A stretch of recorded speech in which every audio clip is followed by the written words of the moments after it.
Okay, so what do Lego bricks, being bilingual, and, get this, 80s robot cartoons all have in common? I know, it sounds like a setup for a weird joke, right? But the answer actually reveals this fascinating, powerful way that some minds are wired to see the world. We're going to explore this unique cognitive profile, the 3D mind. Yeah, that's the big puzzle we're trying to solve here. It seems totally random, but it's not. Each one of these things, the toys, the language, even that strange fear, is a clue. And when we put them all together, they're going to lead us to a pretty profound insight about a brain that's literally built to think in 3 dimensions. All right, and here's our first big clue. It comes from a theorist named Dennis Verhaage. And what he says kind of flicks a common idea on its head. He argues that when you're under pressure, it's not about which language you learned first. No, it's about which language your brain used to build its most powerful, most coherent systems for logic. This idea right here, it's the key that unlocks the whole thing. Okay, section 1, a brain-bending mystery. So first things first, let's lay out all the pieces of this puzzle and get to know the thinker who first connected these seemingly random ideas. So this guy, Verhaage, he had this theory. He believed that these things from your childhood, like Legos and Transformers, they're not just fun memories. No, they're actually formative. They can help construct a very specific kind of cognitive wiring, especially for people who are natural visual 3-dimensional thinkers. He's kind of our guide for this whole journey. All right, section 2, the bilingual brain's secret. Let's dive into that first clue and look at the actual science. I mean, how does speaking more than one language really change your brain? And we're not talking about something abstract here. These are real, physical differences you can see and measure. Research shows that bilingual brains are built differently. They literally have more gray matter in key language areas and stronger connections between the two halves of the brain. So yeah, it's not just like a software update for your brain, it's literally a hardware upgrade. And this brings us right back to Verhaage's big idea. Turns out, the science totally supports him. When things get stressful, your brain goes for what's easiest, what's most efficient. It falls back on the system that's just built better for logical thinking, no matter if it was your first language or your second. So the key here isn't chronology, it's efficiency. Okay, section 3, thinking in 3 dimensions. So we've talked about language. Now let's pivot to something else. The incredible world of visual and spatial reasoning. It's time to talk about what it means to think in pictures. Okay. Get ready for this number because it is staggering. A whopping 85% of people with dyslexia think primarily in pictures. For them, thought isn't a string of words. It's like a movie playing in their head, a multisensory 3D experience. And get this, it's not slower. In many cases, it's way, way faster than just thinking in words. It's like running on a completely different operating system. And this is a perfect example of something called a neural trade-off. So we really need to change how we think about this. Dyslexia isn't a deficit. It's a different kind of brain, one that's made a trade. It might be less optimized for words, but in exchange, it gets these super-powered visuospatial skills. It's a specialization, not a weakness. Section 4, building a better brain. So let's put it together. We've got a brain that's wired for logical efficiency and for thinking in 3D pictures. So the question is, how do you support a mind like that? And the answer leads us to our next clue, the power of actually building things with your hands. And Lego therapy, it's like it was designed for this. I mean, there's a reason it works so well. It taps right into those visual strengths. The hands-on feedback is instant, which is crucial. It helps build up core skills like focus and memory, and can even help with social skills. It just perfectly aligns with this whole cognitive style. And it's not just about physical blocks, The stories we grow up with matter too. Take the Transformers from the 80s. Turns out they were more than just cool toys. They were teaching some really complex lessons about leadership. Think about it. This wasn't just some simple good guys punch bad guys story. The whole narrative around Optimus Prime was about how real strength comes from intelligence and serving others, not just being the strongest dude in the room. That kind of complex systems thinking story really clicks with a mind that's looking for logical coherence. So why is all this hands-on, tactile stuff so important? What's the big deal? Well, it grounds abstract thinking in the real world. For a 3D thinker, this is absolutely vital. It prevents what Verhaage called cognitive abstraction collapse, and that's that awful, disorienting feeling you get when your rich, complex 3D world gets squashed down into a single number on a page, like a test score. That physical feedback keeps your thinking real and whole. Okay, Section 5, the self-determined mind. We've got all our clues lined up. The bilingual brain, 3D thinking, constructive play. Now it's time to snap all those pieces together like Legos and see the big picture. So what do we get when we put it all together? A truly unique cognitive profile. And this is where it gets really mind-blowing. This unique profile that Verhage pieced together from his own observations, well, it lines up perfectly with a major, well-established psychological framework called self-determination theory. It's just an incredible validation of his ideas. Just look at how beautifully this all connects. So Verhage talked about a bottom-up brain, one that builds its own understanding from the ground up, right? Well, in psychology, that's the need for autonomy. He noticed a monotropic focus, that ability to dive super deep into one thing. That's the drive for competence. His point that this mind needs stable, predictable feedback, that maps directly to the need for relatedness. And the whole thing starts with constructive play, which is the very engine of intrinsic motivation. You see? Every single one of his observations has a direct parallel. It just fits. So what's the big takeaway here? It's that this isn't just a random list of personality quirks. What we're looking at is a blueprint for a mind that literally builds itself. A mind that, when you give it the right environment, with things like logical language and hands-on play, is naturally designed to grow, to achieve mastery, and to lead itself. And that really leaves us with one last big question to think about. This whole journey has been about reframing our perspective, right? Seeing a cognitive difference not as a problem, but as a unique strength. So it really makes you wonder, if we start doing that everywhere, for all kinds of different minds, what kind of incredible human potential have we not even begun to unlock yet? Welcome to the debate. Today, we're diving into an analysis of a really quite unique cognitive profile, that of Dennis Verhage. We'll be synthesizing some fascinating evidence derived from, his high-order 3D visual thinking, his bilingualism, and the very specific geometric structuring of his autobiographical memory. The source material, it presents a clear picture of profound self-determination and self-leadership. Now, the central question that kind of emerges from all this material is really one of origin, and I suppose causality. Is the foundation of Verhage's resilience, his self-determination, is it primarily an emergent property of these structured, constructive pedagogical origins? Meaning, was the strength essentially built from the outside in? And this is where I lean as a self-determination we observe. Fundamentally a necessary, maybe intrinsic self-regulatory defense mechanism. My argument is that this structure, it was adopted and refined internally primarily to combat inherent cognitive abstraction and potentially fragmentation. It reflects, I think, a defensive measure rooted in the, let's say, temporal requirements of a mind prone to high introspection and that intense vividness of memory. It's really a case of temporal necessity driving the adoption of these external structures. Right. Well, my position is rooted more in the empirical success you can see from the external environment. I believe Verhage's exceptional self-leadership is fundamentally a natural emergent property. It seems established by the consistent, structured feedback loops provided by his early environment. And we see this, I think, powerfully in the structured pedagogical tools he engaged with. For instance, consider the application of Lego therapy. It seems to capitalize directly on the measurable cognitive strengths of 3D visual thinkers. Research confirms this, right? It grants individuals, like those with dyslexia, superior visuospatial processing abilities. They process figures with greater facility. And crucially, Lego provides immediate, specific, tactile feedback. This is, I think, essential because it grounds abstract thought, including that high-level self-regulation and problem-solving. It grounds it in embodied cognition. The whole hands-on, constructive nature established a kind of mastery-level pattern recognition system, what he even describes as his lookup table brain. That's an interesting point, and I certainly agree those tools are effective, very effective. But I would frame the causality, differently. While the pedagogical tools are clearly the mechanism, I argue the driving force is internal.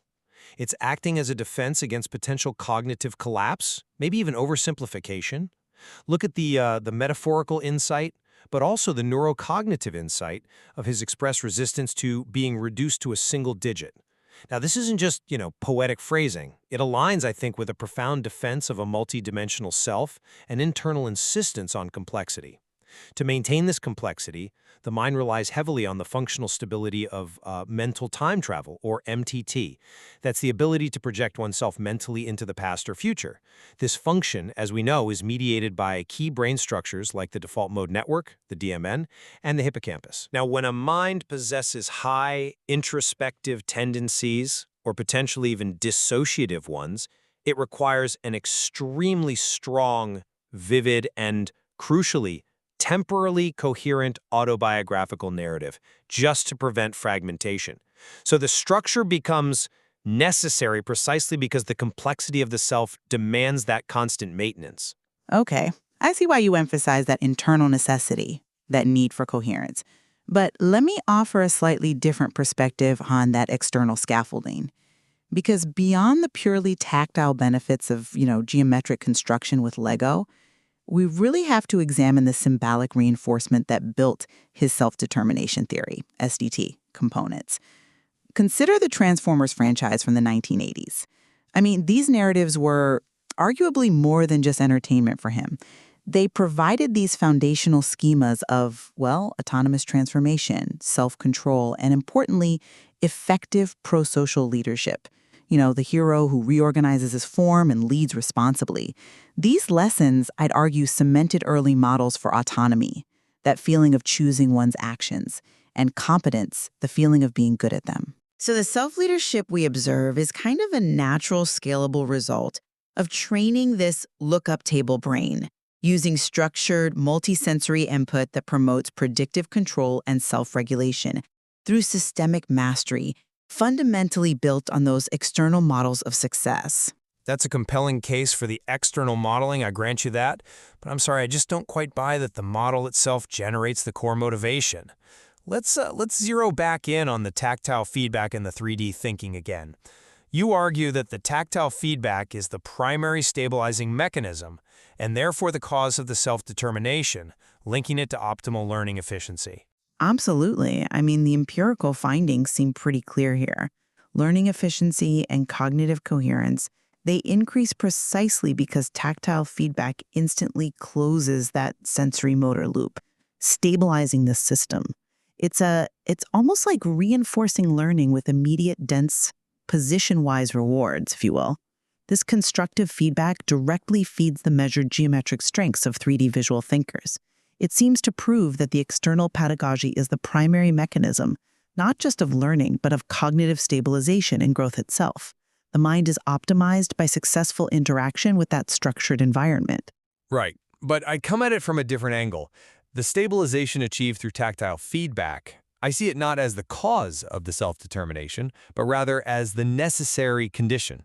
It's necessary to prevent cognitive abstraction collapse in a mind that is, perhaps by its nature, highly introspective and maybe vulnerable to disorganization. The mechanism, for me, is fundamentally rooted in sensory integration. You see the complexity inherent in his profile, that drive he has to process multiple dimensions simultaneously. It requires highly coordinated inputs. Studies show that balanced tactile input promotes integration between motor, limbic, and sensory systems. This integration is, I'd argue, the functional prerequisite for sustaining a cohesive sense of self.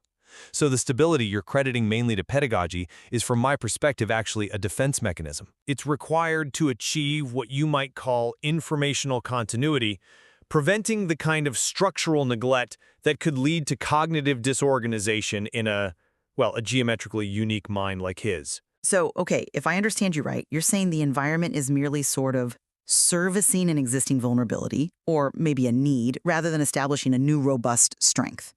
Let's address that core symbolic resistance again, that refusal to be reduced to a single digit. You frame this as evidence of an internal struggle, linking it to his multi-monotropic focus, where attention tunnels very intensely. Now, I agree that this deep focus is necessary for competence in SDT, sure. But I'm not convinced by that line of reasoning fully, because why should we automatically assume the drive to maintain that complexity points to an underlying fragility or vulnerability? Why couldn't it just be a natural, high-efficiency system operating at its, maximum capacity? Well, because the rejection of reduction, the active resistance, implies a constant, necessary exertion of effort. If the system were just naturally robust and low cost in that way, that symbolic resistance wouldn't really be necessary, would it? It reflects to me an internal struggle to preserve that multidimensional identity, one that has to continuously fight to maintain temporal linearity, that narrative thread. Let's look at the lookup table brain concept again. It's a fantastic system, yes, for pattern recognition and retrieval, but it inherently demands stable, high-context input. If those detailed contexts fail, or if the individual is forced to simplify, to become that single digit, then fragmentation becomes a real risk. So his complex identity isn't just an achievement. I see it as a continuously and actively defended state, demanding specific structures like Lego, like organized narratives, simply to succeed. But the ability to achieve that systemic mastery, to actually build that robust lookup table brain, isn't that precisely what allows the self-leadership as an emergent property to function in the first place? The autonomy element of SDT, it isn't just maintained passively. It's developed because the pedagogical influences, the rules of Lego, the serving leadership model from Transformers, provided the necessary structural scaffolding for autonomous regulation. His resilience, I believe, is built through the structured, reorganizational systemization that the external environment actively fostered. The transformation isn't primarily an internal defense. It's an externally modeled and crucially successfully executed strategy for self-governance. Yet this systemic mastery, I'd argue, is inextricably linked to temporal coherence, which is fundamentally an internal mechanism. We all rely on autobiographical memory and mental time travel for our personal identity, our sense of self over time. And perhaps the strongest evidence pointing towards an internal defense mechanism, one prioritizing stability, appears when we look at the neurological responses under stress. Let's talk about the evidence on language dominance under duress. Under physiological or cognitive stress, Verhage apparently defaults to the language associated with his highest-order logical training. Now, you attribute this purely to the functional success of the pedagogical approach. That system was simply the most optimized for maximum executive control and efficiency. Exactly.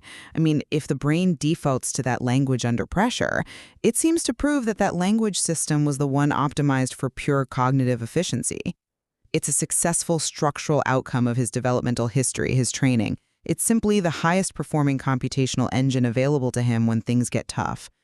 The pedagogical structure has successfully engineered the most efficient linguistic system for executive control. Okay, that's a compelling argument for sheer efficiency, I admit. But have you considered the underlying neurological structure that might demand this kind of stabilization? Research does confirm that bilingual individuals often exhibit enhanced DMN hippocampus connectivity. Now, in less technical terms, the part of the brain responsible for imagining the self in time, his sort of narrative engine, is hyperconnected to his memory centers. This structural enhancement likely means his brain is prone to extraordinarily vivid autobiographical recall. And this enhanced vividness, especially in someone with high introspective tendencies, well, it requires intense, focused effort just to maintain temporal linearity, to keep the life narrative from splintering or becoming overwhelming. So the default to the logical language under pressure, I see that as a highly efficient internal self-regulatory move. It's designed specifically to stabilize that complex, high-definition temporal narrative. It directly links mental time travel stability to linguistic performance under pressure, effectively preventing the cognitive complexity reduction that stress usually induces. It is, I believe, fundamentally a protective, coherence-maintaining measure first and foremost. So you're saying the enhancement isn't really for faster problem solving or increased computation per se, but primarily for stabilization. I guess I would argue the two are maybe inseparable in this case. The system that is structurally most efficient, meaning the system honed by that external logical training, is chosen under stress precisely because it offers the fastest and most reliable path to problem resolution, which absolutely includes self-regulation. The structural advantage, I think, came first, and the stability is a benefit of that efficient structure. Well, I believe the enhanced performance is the optimal defense in this context. The brain optimizes for the most cognitively robust system available in order to prevent fragmentation. It prioritizes the functional stability of the self, which, yes, happens to manifest through the most logically coherent language system available to him. The pedagogical input was essential in building the tool, I absolutely agree, but the motivation and the necessity to deploy that specific tool so strongly under duress, I think that came from the internal requirement for maintaining temporal self-continuity and protecting a complex identity. Okay. To summarize my position then, I maintain that the evidence strongly points towards a strength-based origin, specific, multimodal pedagogical strategies, like the tactile construction, the transformation narratives. They establish the cognitive architecture and the robust system mastery. This fulfilled the requirements for autonomy and competence, which then naturally facilitate the self-determination and deep resilience we see. The success lies in the creation of an optimized system built through that external structured input. And to summarize my view, while those pedagogical tools were clearly highly utilized and very effective, the core structure is ultimately driven, I believe, by the internal necessity of maintaining a cohesive, complex self-narrative and actively preventing the fragmentation symbolized by that idea of reduction to a single digit. His self-determination is, in this light, a successful, high-efficiency defense mechanism rooted fundamentally in temporal self-coherence, which leverages the external structures to meet an intrinsic, possibly quite profound need. Yeah, I think what the material ultimately demonstrates is really a fascinating convergence, isn't it? Where external structure, the rigid geometry of Lego, the clear narratives of transformation, appears to have successfully met a profound internal need for coherence and defense.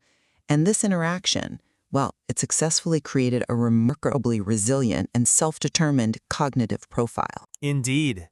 And understanding both aspects, both the constructive, strength-based origins emphasized by the pedagogy and the deep, defensive requirements related to temporal coherence and informational continuity, it really offers a much deeper appreciation for the development of such a complex profile. The question for the listener, I suppose, remains, was the strength fundamentally created by the structure, or was the structure so successfully utilized primarily to defend an inherently complex temporal self? There's clearly much more to explore in this material. All right, today we're diving into a really fascinating cognitive detective story. We're going to piece together clues from neuroscience, psychology, and, well, some pretty unusual childhood influences to understand how a unique mind is built. Okay, so let's get right into the puzzle. This is where it starts. We're told about a mind that wasn't raised by wolves, but by transformers. Apparently, they came with their psychology right on the back of the box.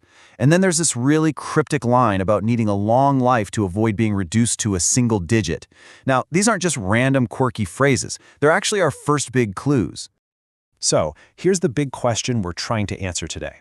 How on earth do toys, language, and this weird thing with numbers actually come together to build someone's entire cognitive reality?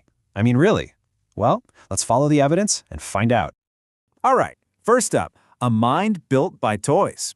Our investigation starts with the first set of clues, right at the source, the pedagogical origins.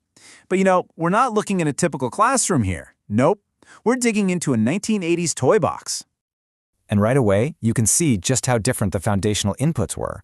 On one side, you've got typical pedagogy, right? Standardized curriculum, abstract learning, social instruction, the usual stuff. But on the other side, for Verhage's origins, we're talking about something totally different.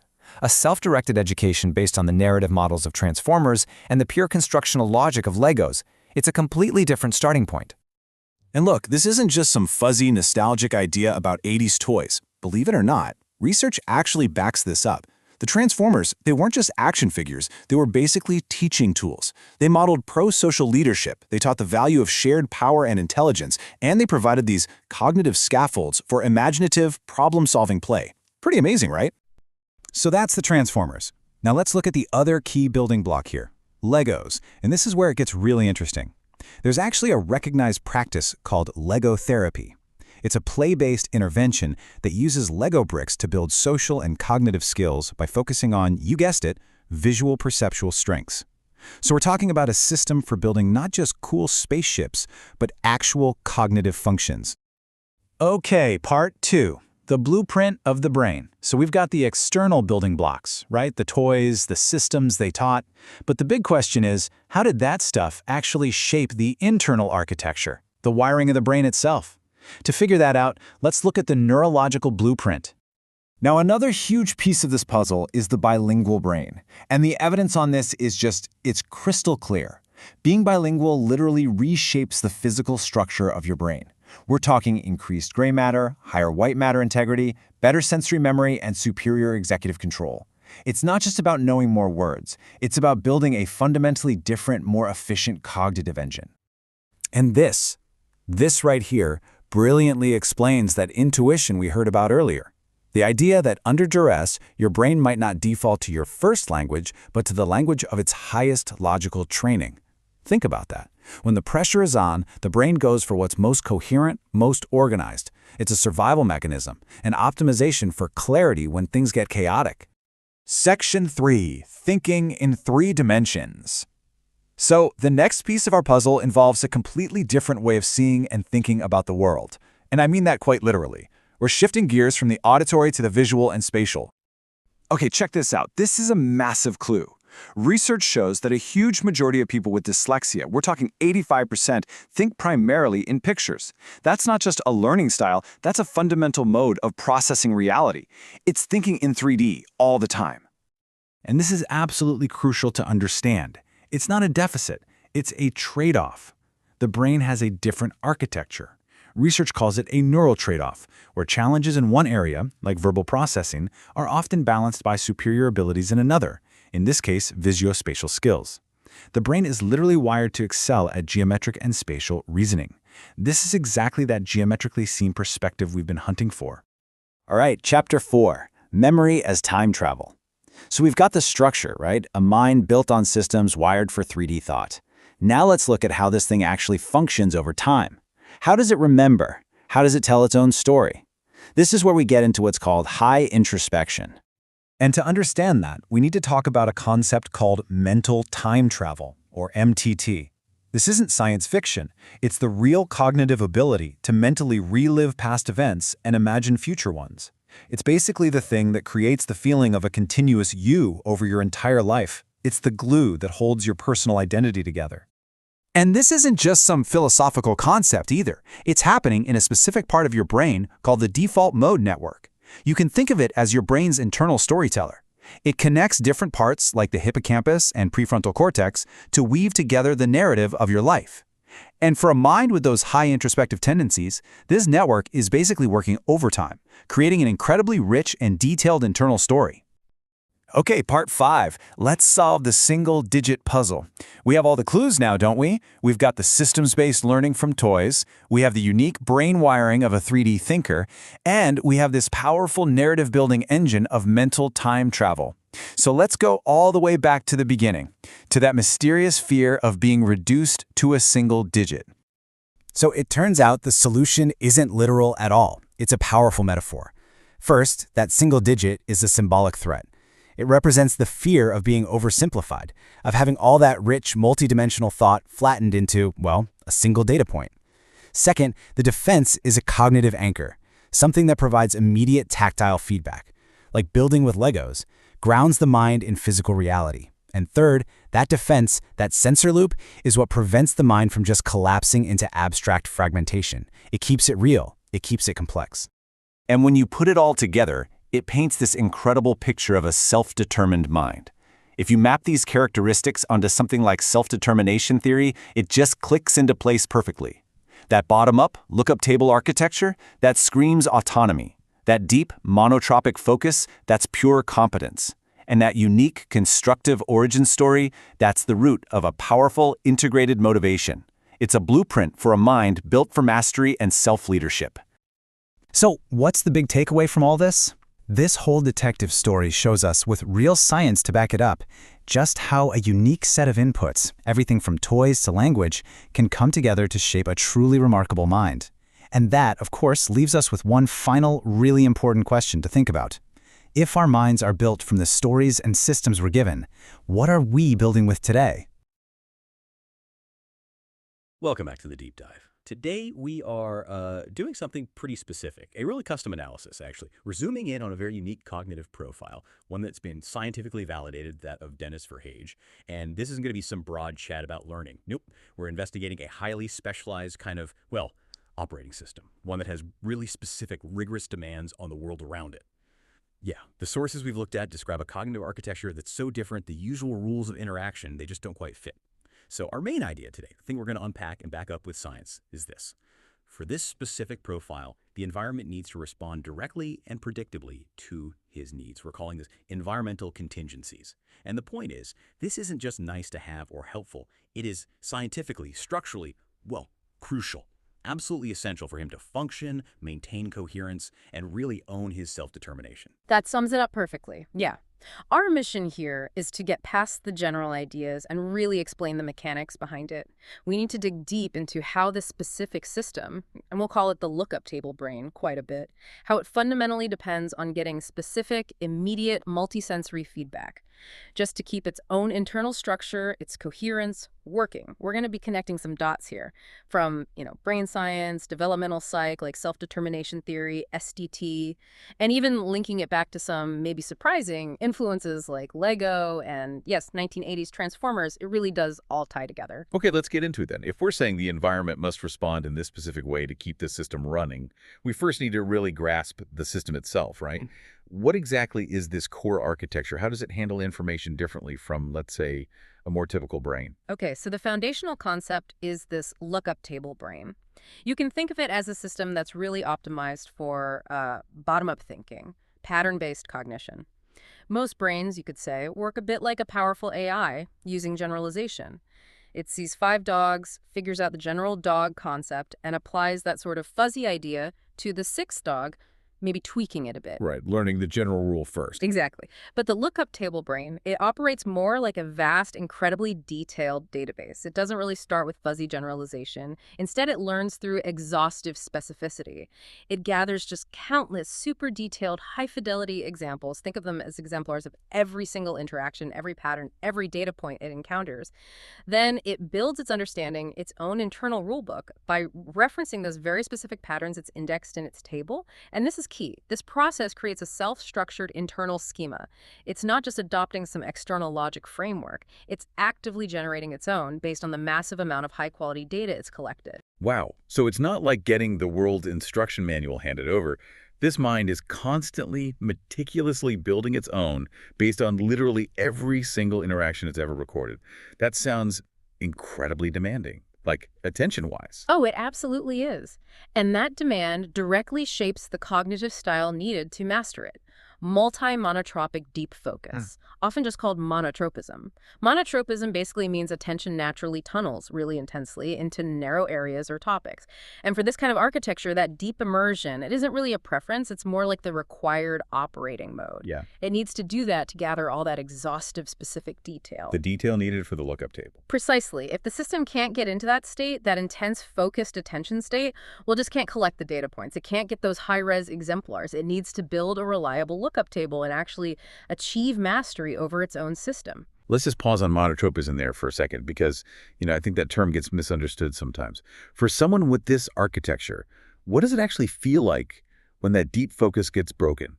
Or when they're forced to suddenly switch tasks? Yeah, that's important. It's often described as more than just annoying. It can be genuinely, painful or really disruptive. Imagine you're building that incredibly detailed instruction manual we talked about, page by intricate page. An interruption is like someone suddenly ripping a complex page right out while you're still writing on it. Ouch. Right.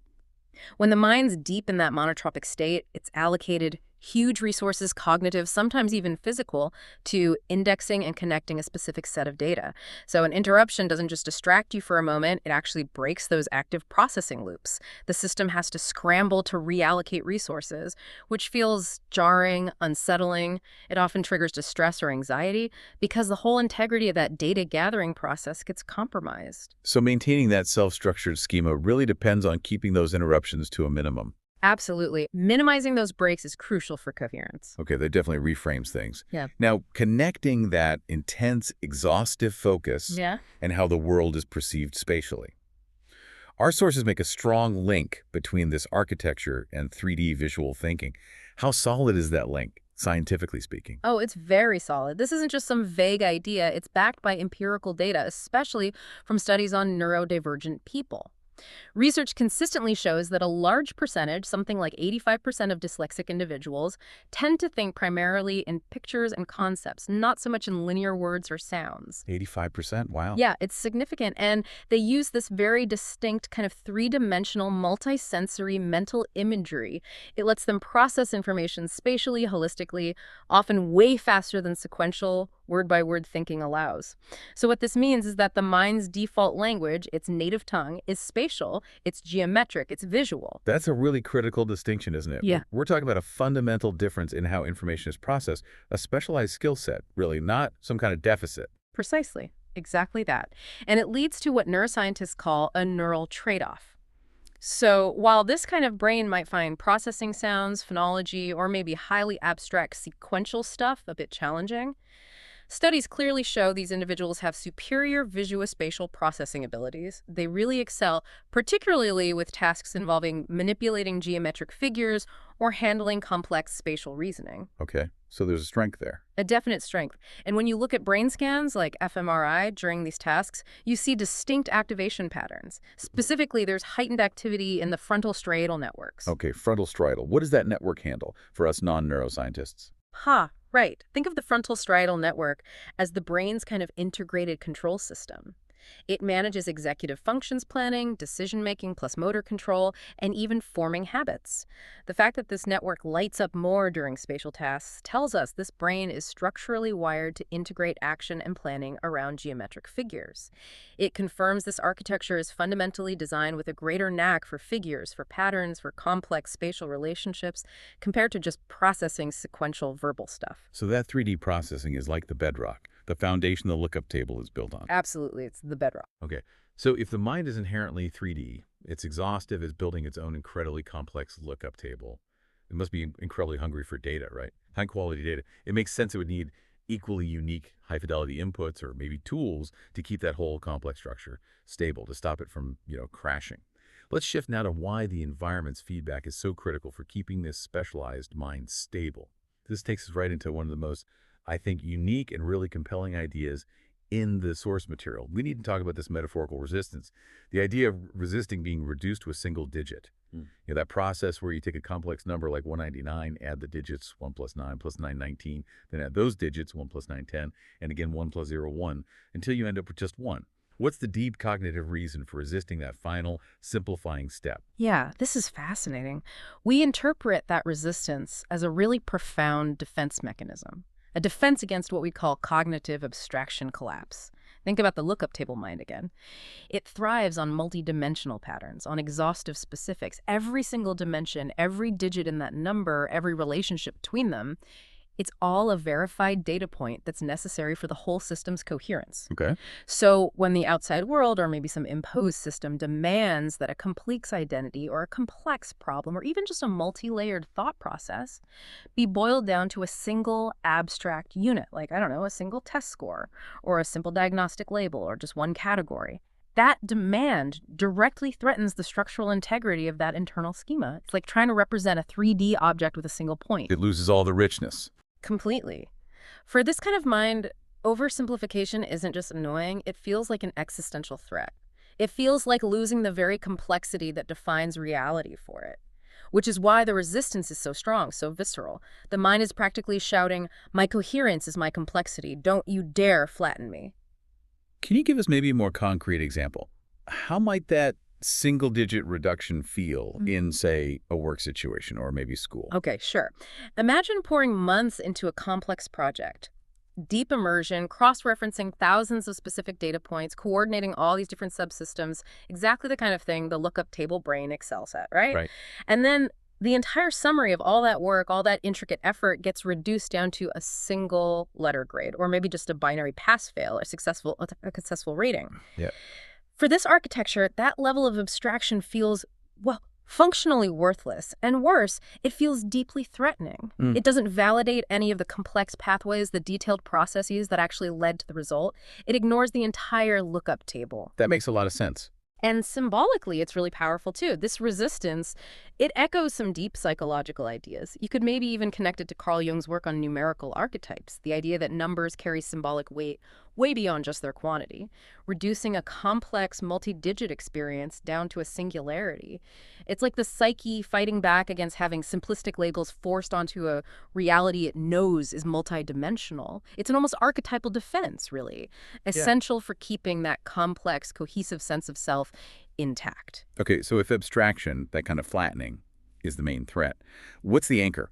What grounds this incredibly complex, data-hungry system and keeps it from collapsing? The anchor is immediate, tangible, multisensory input. And the specific mechanism that really stands out in the sources, the most effective one, seems to be immediate tactile feedback. Think about the instant physical click and maybe even the sound when you snap two Lego points together perfectly. Or the specific feeling of resistance when you manipulate some carefully balanced spatial object. That physical sensation. Yes. That instant, reliable physical response acts as a really powerful neurocognitive anchor. Why is that immediate, tangible response so much more effective than, say, just hearing "good job" or seeing a check mark on a screen? Why the physical part? It's about closing the loop across multiple senses at the same time. It's about validating the internal 3D visual logic through concrete physical reality. The science here points towards reinforcement learning mechanisms. That direct physical response is necessary because it literally closes the loop between the internal action, the mental plan or model, and the external perception, the physical result, in real time, instantly. Ah, the real-time aspect. Crucial. When the brain initiates some complex action based on its internal lookup table, and the environment immediately provides a predictable physical response that stabilizes the whole mental process, it dramatically boosts learning efficiency, it reduces cognitive load, and crucially, it maintains coherence. The mind stays fully connected, embodied, tied directly to physical reality instead of kind of drifting off into pure, unreliable abstraction. Embodiment, okay. That embodiment is key. And the consistency of that tactile feedback validates the pattern recognition. It confirms to the brain, yes, your complex internal prediction about how these two geometric pieces would fit together. It was 100% correct. Here's the immediate physical proof. And we established earlier that for a 3D visual thinker, their native language is geometric. So that direct, tangible feedback must be vital for, well, geometric stabilization. Absolutely vital. That direct, hands-on, tactile feedback promotes the essential integration between the motor systems, the limbic system, which handles emotion, and the sensory systems. It's not just thinking, it's feeling too. Exactly. It's not just a cold cognitive process, it's an effective one too. When you successfully manipulate a 3D object physically, that action validates the visual spatial logic, the very foundational language of this cognitive architecture. It reinforces the internal schema at a really deep, fundamental level. Without that constant, high-fidelity physical evidence confirming its predictions, that internal structure, the lookup table, becomes unstable. It becomes prone to collapse because its core predictions about how the physical world works are left hanging unverified. This really brings us to the potential cost of failure here. If the environment doesn't provide this predictable, structured feedback, the environmental contingencies we're talking about, what actually happens to the lookup table? What's the true cost of neglect, defined in this very specific way? Right. And in this specialized model, we have to broaden our definition of neglect. It's not just about emotional absence, although that's damaging too, of course. Here, neglect is fundamentally about the deprivation of informational continuity. Informational continuity. Okay. Yeah. The environment is failing in its role as a predictable, reliable, high-fidelity data source for the lookup table. Think about the whole purpose of the lookup table. It's built to predict future outcomes based on all those specific data points from the past. So if the environment is inconsistent, if you push the button, but sometimes nothing happens or sometimes the wrong thing happens, then the data stored in the lookup table gets corrupted. It becomes unreliable. The system can't trust its own indices anymore. The map becomes useless if the territory keeps changing randomly. Exactly. And the consequence is severe. If the environment consistently fails to respond directly and predictably to these contingencies, the lookup table brain simply cannot form coherent models of the world. It loses its ability to reliably predict or control its surroundings. This leads to massive internal conflict, a profound loss of self-regulatory coherence, and critically, a loss of decision autonomy. You can't lead yourself if your map is wrong. Precisely. The system can't effectively lead itself if its map of reality is constantly unreliable, constantly shifting under its feet. This is why that predictable environment isn't just helpful, it's like a necessary prosthetic, essential for functioning. That idea, neglect as informational deprivation, that's incredibly powerful. It really shifts the focus from purely emotional needs to a foundational informational necessity. Okay, so this need for predictable external structure, which leads to internal stability, it seems to map really well onto the three core psychological needs from self-determination theory, or SDT: autonomy, competence, and relatedness. Let's start with autonomy. How does this specific cognitive architecture achieve independence, given its very particular needs? Right. Autonomy here looks a bit different. It's achieved uniquely through self-structuring and independent regulation. It's not about complying with external rules or generalized mandates from the outside. Because the lookup table brain is, by design, built to construct its own exhaustive internal schema, its sense of autonomy is deeply rooted in its ability to independently organize and manage that huge, complex data set. Its freedom is the freedom to define its own internal logic. Okay, so it needs to be in charge of its own system. Exactly. Which leads to a non-negotiable environmental mandate. The world must respect the need for monotropic, deep focus. That focus is the engine of data acquisition, remember? Right. So the environment has to allow for the independent regulation of those cognitive processes. That's essential to maintain system mastery. If the person is constantly being pulled out of focus, or if the environment tries to impose rigid external structures that clash with their own internally built schema, well, their autonomy gets directly undermined, regardless of good intentions. So the system has to be self-governing. It has to be the self-defined leader of its own system, yes. Okay, so autonomy is internal governance, not just following external rules. Let's move to the second need, competence. How is mastery actually achieved and sustained in a system that needs such intense specific data? Competence, for this architecture, demands that intense immersion we talked about, coupled with consistent high-fidelity feedback loops. This is where those environmental contingencies become the absolute critical fuel source. Achieving competence isn't just about grasping a general concept. It means mastering every specific permutation, every nuance, every edge case of that concept, filling the lookup table completely for that domain. So it needs validation for every entry. Pretty much. Those direct environmental responses, that immediate tactile click, the visual proof that a pattern holds true, or clear reinforcement signals that validate a specific index point in the table, they're absolutely necessary to constantly fuel this deep specialization.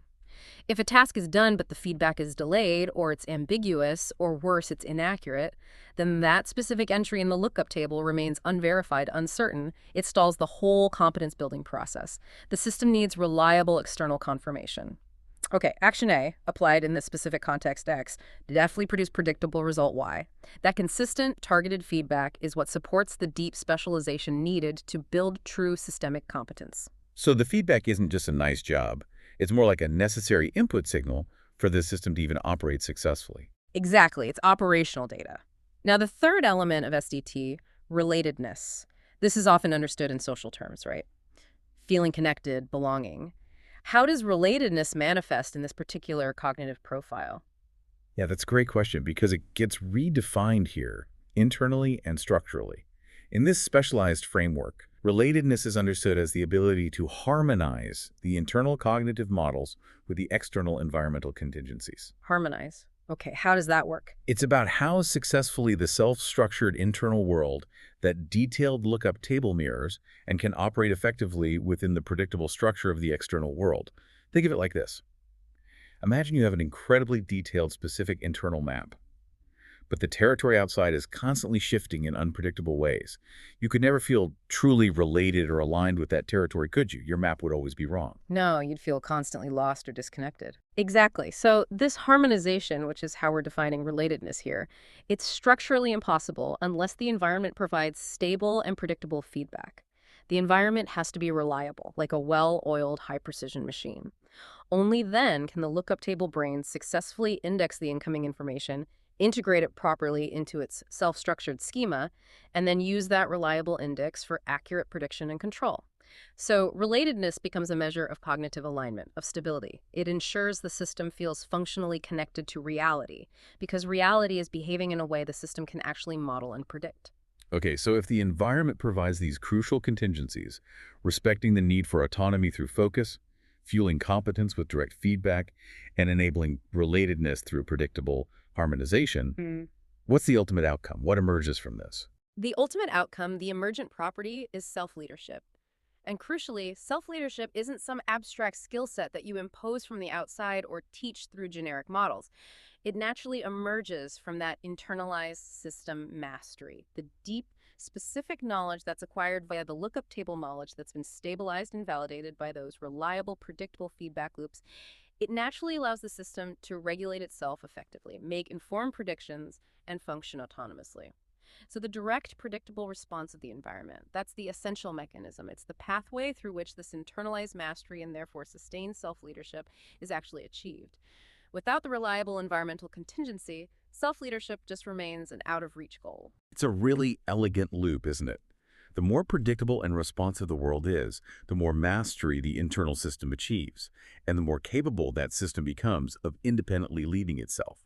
It's really fascinating to think about where this whole schema, this drive for systemic self-determination, might have first taken root developmentally. Our sources point to some pretty unconventional learning experiences, things like being trained by ear, which suggests maybe non-traditional, more experiential learning. And this is remarkable, being raised with transformers. I mean, what do we know about the actual formative, maybe even pedagogical effects of the 1980s Transformers franchise that would specifically resonate with this kind of cognitive architecture? Yeah, it sounds quirky, but it's actually a fantastic linkage when you dig into it. The Transformers narrative and the physical toys themselves likely provided some really crucial early scaffolding for the kinds of internal schemas we're talking about. There's even research suggesting that the media, the stories, taught behaviors linked to effective pro-social leadership. Characters like Optimus Prime, they often embodied shared power, intelligence, a kind of leadership where the powerful have a duty to serve others. Right. Autobots rollout wasn't just about fighting. Exactly. For a young mind busy building its own self-structured architecture, that narrative experience could have really helped cement early schemas of autonomous transformation and moral agency.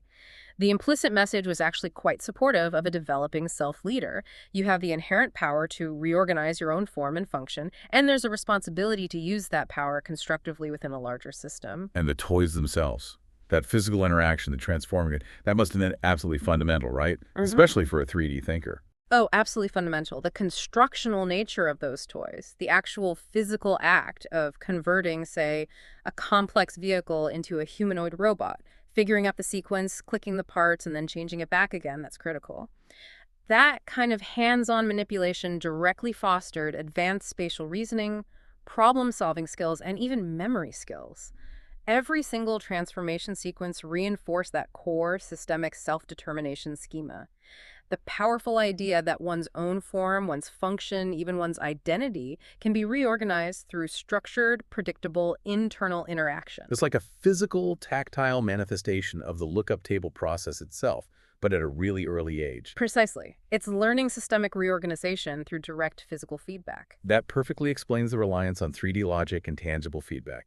And it ties straight into the proven effectiveness of Lego therapy, which we know was also a really essential component for this profile.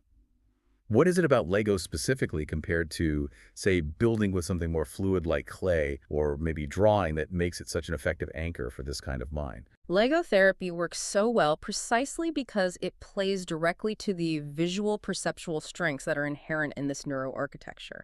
Things like clay or drawing.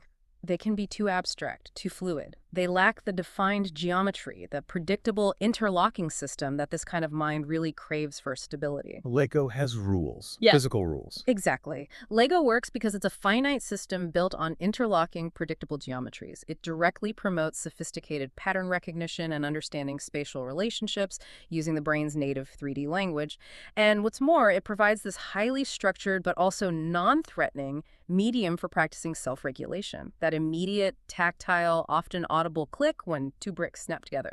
That is the ultimate neurocognitive anchor we were talking about. A perfect feedback loop. Perfect. It enhances executive functions, attention, working memory, because the feedback loop is instantaneous, it's consistent, and it's geometrically precise.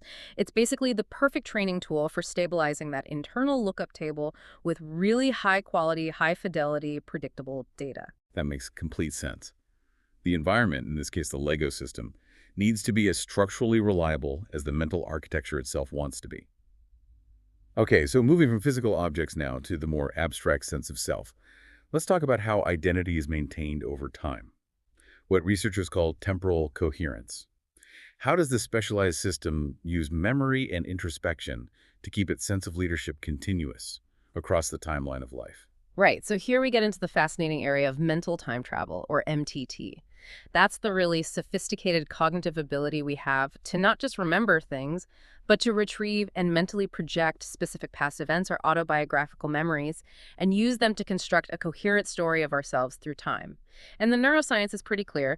This capacity is primarily handled by the default mode network, the DMN. That's a critical brain network involving key structures like the hippocampus, which is vital for memory, and the medial prefrontal cortex involved in self-reflection. The DMN. Can you remind us briefly what that network does and why it's so important for identity? Sure. The DMN often gets called the brain's autopilot or daydreaming network, but its job is much more fundamental than that. It's the system that kicks in when our attention isn't focused on the outside world but turned inwards. It's responsible for introspection, thinking about others, planning for the future, and crucially, weaving together sensory details, emotions, and context from our memories to build a continuous, self-referential narrative.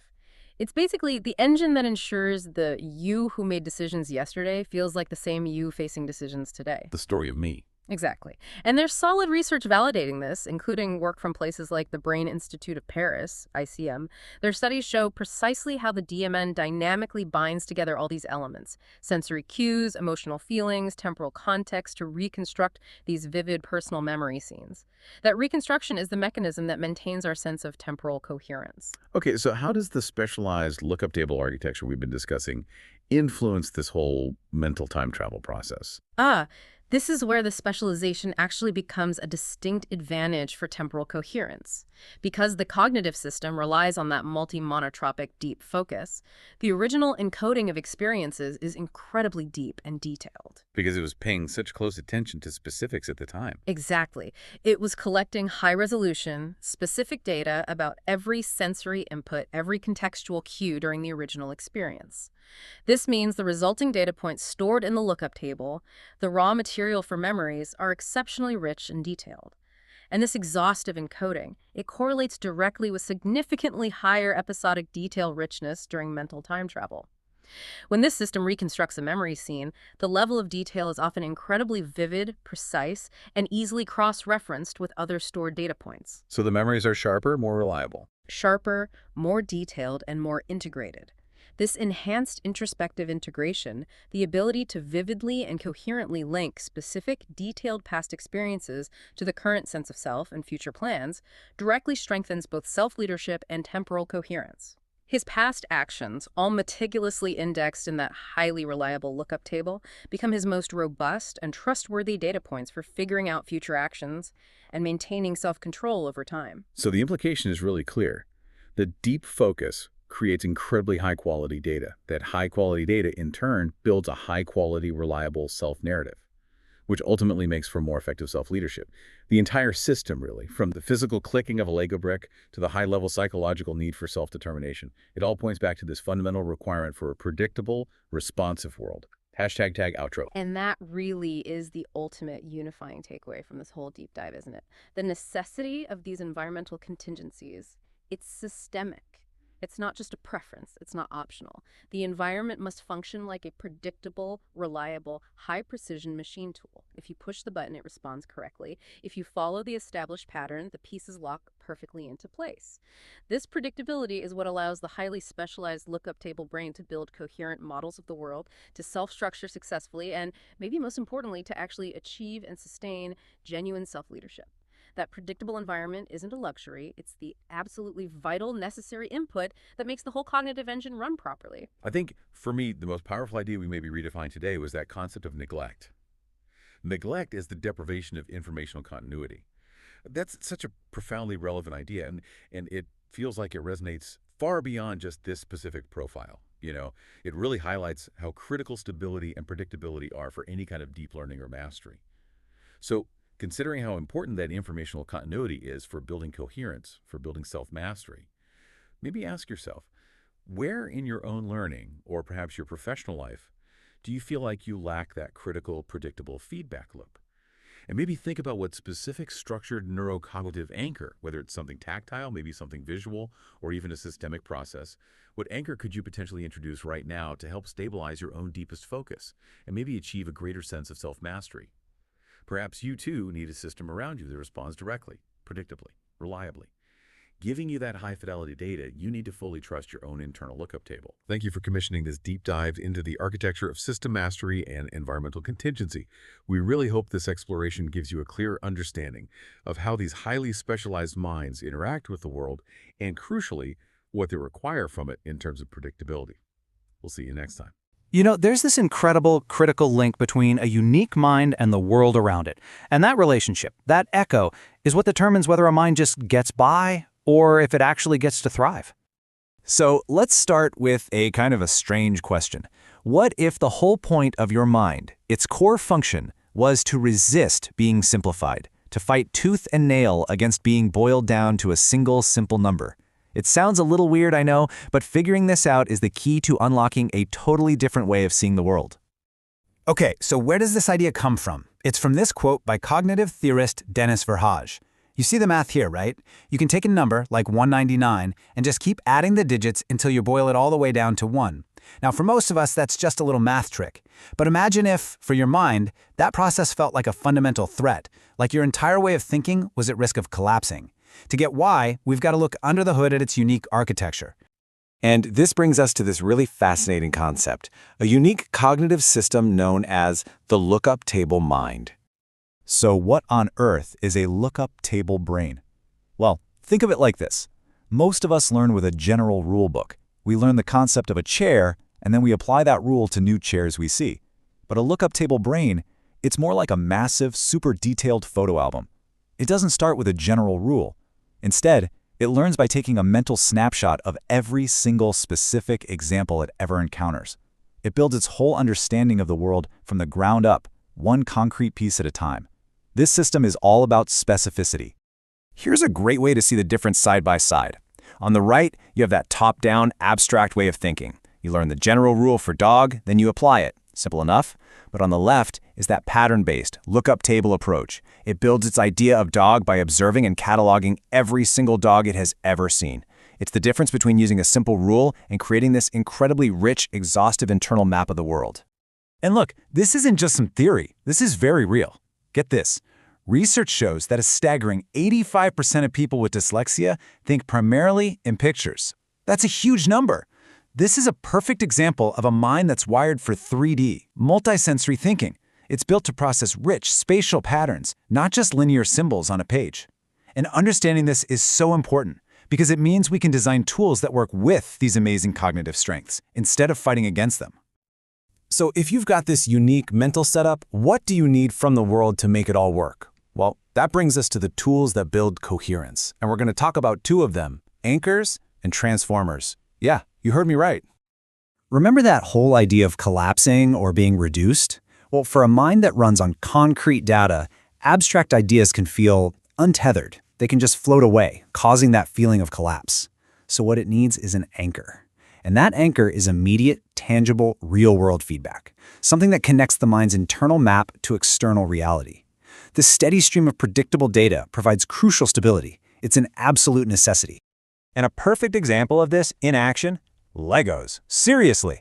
Look at this simple but powerful loop. You take an action, you place a brick. You get immediate tactile feedback, the click, the feel of it locking in place. This provides something called geometric stabilization, a concrete, physical fact in the world. And that fact instantly reinforces the model in your mind, creating cognitive coherence. This little loop is essential. It's not just play. For this kind of mind, it's a fundamental way of thinking and stabilizing thought itself. Now, anchors aren't always physical. They can be narrative, too. For a child with a bottom-up brain, the 1980s Transformers franchise was more than just a cartoon. It was a fire hose of concrete data. These stories provided specific examples of leadership, of shared power, of personal transformation. They were the raw material that helped build a coherent, stable model for understanding complex social dynamics. Okay, so Legos, Optimus Prime, these are fantastic concrete examples. But they all point to a much deeper psychological framework. To really get it, we need to connect these pieces to something called self-determination theory. It's like the blueprint for all of this. So why is a responsive environment so absolutely critical? Well, the answer is in self-determination theory, or SDT. This is a huge idea in psychology, and it says that all of us, to be motivated and healthy, have 3 core psychological needs. But for a lookup table mind, the way those needs get met is totally unique. This chart lays it out perfectly. Take autonomy. It's not just about having choices, it's about the freedom to build your own mental structures by recognizing patterns for yourself. Then there's competence. That's achieved through that deep, intense, single-minded focus, going all in on one thing until you've mastered it. And then we have relatedness, and this is where things get really interesting. Okay, this is such a key point. For this cognitive profile, relatedness isn't mainly about social friendships. It's more fundamental. It's the deep need for that internal lookup table, that massive detailed mental map, to actually sync up and harmonize with the external world. It's the need for the world to be predictable and responsive, so the mind can feel connected and coherent. So what happens when all these pieces finally click into place? When this unique kind of mind gets the perfectly responsive environment it needs? Well, something incredible happens. Something new emerges: self-leadership. So what exactly is self-leadership here? It's not a skill you learn in a workshop, it's an emergent property. It's what naturally arises when the mind's internal system has finally collected enough clean, coherent data from its environment to achieve total mastery. At that point, it can predict, it can regulate, and it can guide itself with real confidence and agency. And this brings us to the most important takeaway of all. For a mind that's built this way, a direct, predictable, and responsive environment isn't just a nice-to-have. It's not merely helpful, it is the actual mechanism that builds the mind. It is the engine that powers the development of agency, of coherence, and ultimately, of self-leadership. Without it, the system just can't achieve stability. So we'll end by turning the question back to you. We've explored one really fascinating cognitive architecture today, but the core lesson is universal. Every single mind is unique. So the real question is, what's the architecture of your mind, and what kind of environment do you need to truly thrive?